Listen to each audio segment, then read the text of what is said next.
Please মাপ চাই, এ ধরনের শব্দ বললেন না যে আমি গালাগালি করি। অপরাধ এটা এই বয়ান উৎপাদন করে আমাকে মাঠে মারার জন্য রেডি করতেছে নাকি মাহাদি আমিন? আমি গিয়েছিলাম পুঁটি মাছ ধরতে, গিয়ে পাইছি হলো কাদার মধ্যে আইল মাছ। আপনার বিশ্বাস করতে পারবেন না, ওই সীমান্ত দিয়ে বুড়িমারি এই যে ওইখানে এত বাণিজ্য হয়, এগুলা কে টাকাটা পায়?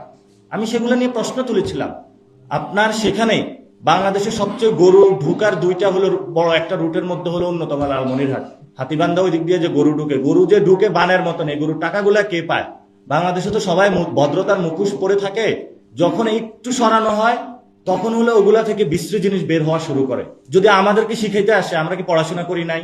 উনি কি বিদেশি কোনো বায়ুবিদ্যা পড়াশোনা করেছে নাকি যে এটা হলো আমরা টাচ করতে পারি না?